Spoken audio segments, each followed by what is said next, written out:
വ്ലോഗാണ്. Hello WhatsApp YouTube. അപ്പോൾ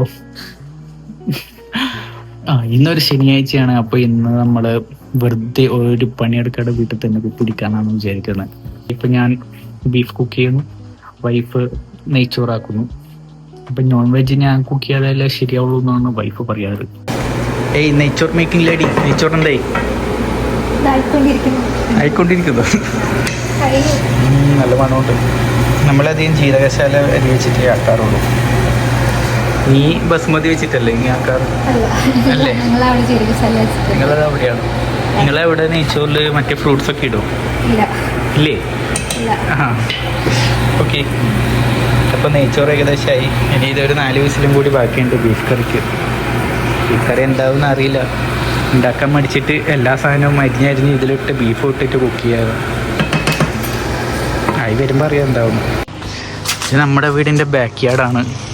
ഇവിടെ fall season തുടങ്ങിയതിന് ശേഷം ഇത് ഈ ഇലകളൊക്കെ ഇങ്ങനെ താഴെ വീഴാൻ തുടങ്ങിയിട്ടുണ്ട്, കൊഴിഞ്ഞ് വീഴുന്നുണ്ട്. നമ്മൾ ഈ മരത്തിൻ്റെ കളറ് മാത്രം മാറുന്നില്ല, ബാക്കിയെല്ലാം ഇങ്ങനെ യെല്ലോ ആയി പിന്നെ റെഡ് ആയിട്ടൊക്കെ കൊഴിയുക. ഇതിൻ്റെ ഇല എന്ന് പറയുമ്പോൾ ഇത് ഇതേപോലെ ഒരു പച്ചയിൽ ഇങ്ങനെ ഒരു എന്താ കറുത്ത കുത്തു പോലെ വരും, എന്നിട്ട് കൊഴിഞ്ഞ് വീഴും. എന്നാലും കുഴപ്പമൊന്നുമില്ല. ബാക്ക് യാർഡ് നല്ല സെറ്റപ്പാണ്. ഇവിടെ നല്ല വിശാലമായ സ്ഥലമുണ്ട്. നമ്മളധികം പാർട്ടിയൊക്കെ നടത്തുന്ന ഇവിടെ നിന്നാണ്, ഇതിൻ്റെ അകത്തുനിന്ന് ബെഡ് ഫങ്ഷൻസും അങ്ങനെയൊക്കെ വെക്കുന്നത്. ഇങ്ങനെയാണ് ബാക്ക് യാർഡ്. ഇപ്പോൾ ഇല വീണുകൊണ്ട് ഫുൾ അലമ്പായി കിടക്കുകയാണ്. അപ്പോൾ കുറച്ചും കൂടി കഴിഞ്ഞാൽ ഇങ്ങനെ ചടപ്പട്ടേന്ന് മറ്റു വീഴാൻ തുടങ്ങും. അപ്പോൾ വൃത്തിയാക്കാമെന്ന് വിചാരിക്കുന്നു. അങ്ങനെ അപ്പുറത്തെ വീട്ടിലെ ചേച്ചി പുള്ളി വെട്ടുക. പിന്നെ വൈഫിന് ഇവിടെ ചെറിയൊരു കൃഷിയുണ്ട്, മിൻറ്റ് കൃഷി കാണിച്ചാൽ. ഇപ്പോൾ ഇതാണ് വൈഫിൻ്റെ മിൻറ്റ് കൃഷി. കുറേ വളർന്ന് പന്തലിച്ച് കിടക്കുന്നുണ്ട്. ആദ്യം ഈ ചെറിയൊരു ഇതിൽ നമുക്കൊരു ഫ്രണ്ട് ഗിഫ്റ്റ് തന്നതാണ് മിൻറ്റ്. എന്നിട്ട് അതിൽ നിന്ന് വളർന്നിട്ട് എടുത്ത് മാറ്റി നട്ട് ഇങ്ങനെ കുറേ ആക്കി. ഇതൊക്കെ പിന്നെ ഗ്ലൗസ് വാങ്ങിച്ചു കൊടുത്തതിന് ശേഷം വാഷിങ് ഒരു ഹരമായി തോന്നുന്നു. എന്തൊക്കെയോ എടുത്തിട്ട് വാഷ് ചെയ്യുന്നുണ്ട്. എന്നാലും ഇങ്ങനെയൊന്നും ചെയ്യാറില്ല. ശരി. ശരി. ഇത് ചെയ്യാനാ, തിരക്കായി പോയില്ലേ?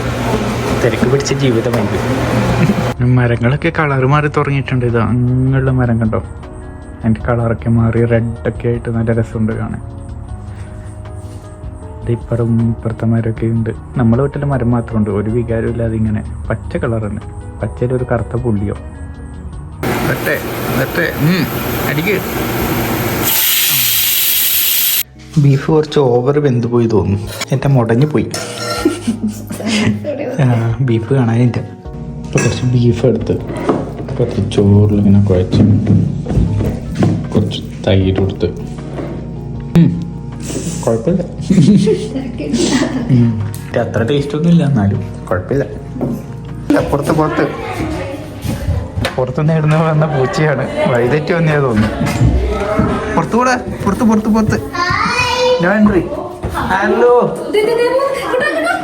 പൂച്ചനെ വിളിക്കില്ല.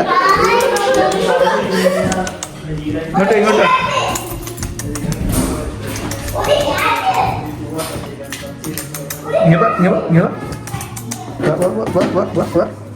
നല്ലൂട്ടി. യെസ്, എന്തേ അവിടെ ഇവിടെ ഇട്ടിട്ടുണ്ട്. പൊക്കോ. ടാറ്റാ, ബൈ. അപ്പോൾ ഉച്ചക്ക് ഫുഡൊക്കെ കഴിച്ച് കിടന്നുറങ്ങി. ഇപ്പോൾ എണീറ്റപ്പോൾ കുറച്ച് അല്ലറ ചില്ലറ സാധനം വാങ്ങിക്കാൻ വേണ്ടി വരാമെന്ന് വിചാരിച്ചു. അപ്പോൾ നമ്മളെ ഡൈനിങ് ടേബിൾ ആകെ അലങ്കോലമായിട്ട് കിടക്കുകയാണ്. ഒരു കട്ട് ചെയ്ത മാർക്ക് എന്തൊക്കെ സ്ക്രാച്ചസ് ഒക്കെ ഉണ്ട്. അപ്പോൾ ഇതൊക്കെ വെച്ചിട്ട് ഒട്ടിച്ചാലോ എന്ന് ആലോചിക്കുന്നു. ഈ ഒരു സാധനം വാങ്ങിക്കാനാണ് വന്നത്. ഇപ്പോൾ ഇതാ ഓരോന്ന് നോക്കി നടക്കുന്നുണ്ട്. ഇനിയിപ്പോൾ ലിസ്റ്റുകൾ കൂടുമെന്ന് തോന്നുന്നുണ്ട്. ഓരോന്ന് വാങ്ങിച്ചാലോ എന്ന് ചോദിക്കുന്നുണ്ട്. ഇത് എപ്പോഴും ഇങ്ങനെ തന്നെ ഷോപ്പിങ്ങിന് വന്നാൽ അത് നമ്മളധികം വീട്ടിൽ തന്നെ ഇരിക്കാൻ വേണ്ടി നോക്കാറ്. എനിക്ക് പ്രോട്ടീൻ പൗഡർ ഇട്ട് വെക്കാൻ എന്താ വാങ്ങിച്ചാലോ? ഇത് ഈ ഡബ്ബ വാങ്ങിച്ചാലോ? ഇതിലിട്ട് വെക്കാം പ്രോട്ടീൻ. വെക്കാനൊക്കെ സ്ഥലമൊക്കെ ഉണ്ട്, ധാരാളം കണ്ടെയ്നേഴ്സ്. ഇന്ന് വാങ്ങിച്ചതാണ്. മറ്റേത് ഇപ്പോഴും പ്ലാസ്റ്റിക്കിലുള്ളത്. അടുത്ത സ്പോട്ട് വാൾമാർട്ടിൽ വന്നിട്ടുള്ള അരിയും പാലും വാങ്ങിക്കാണ്ട്. അരിയും പാലും മാത്രമായിട്ട് വാങ്ങിക്കാണ്ട്.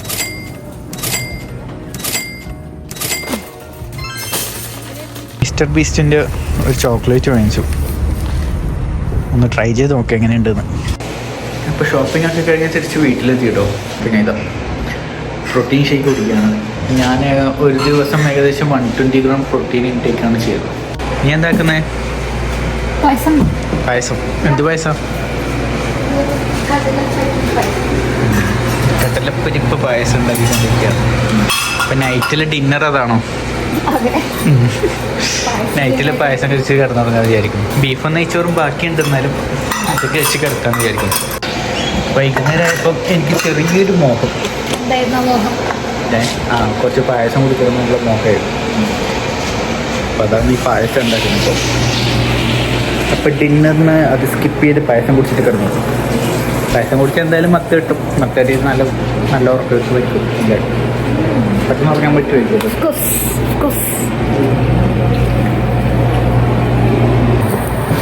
പായസം എവിടെ വരെ എത്തി? തുടങ്ങിയിട്ടുള്ളൂ.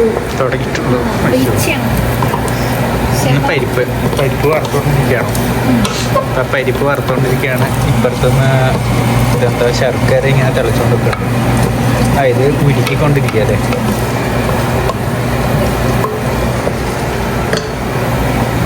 ഫുൾ ബിസിയാണ്. ഞാനിതാ ഇങ്ങനെ ഇതൊക്കെ പൊട്ടിച്ചു കൊടുത്തിട്ടുണ്ട്. തേങ്ങാപ്പാൽ പൊട്ടിച്ചു കൊടുത്തു. ഈ കുക്കറിൻ്റെ ഭ്രാന്ത് തോന്നുന്നുണ്ട്. ഇത് അപ്പുറത്തുനിന്ന് ഇപ്പുറത്തുനിന്നൊക്കെ ഗ്യാസ് തോന്നും. ഇതിലൊക്കെയല്ലേ ഗ്യാസ് പോകുന്നു. എന്തോ പറ്റിയതുകൊണ്ട്. അപ്പോൾ കടലപ്പരിപ്പ് പ്രഥമനൊക്കെ റെഡി ആയിട്ടുണ്ട്. അപ്പോൾ ഇങ്ങനെ ടേസ്റ്റ് ചെയ്ത് നോക്കട്ടെ.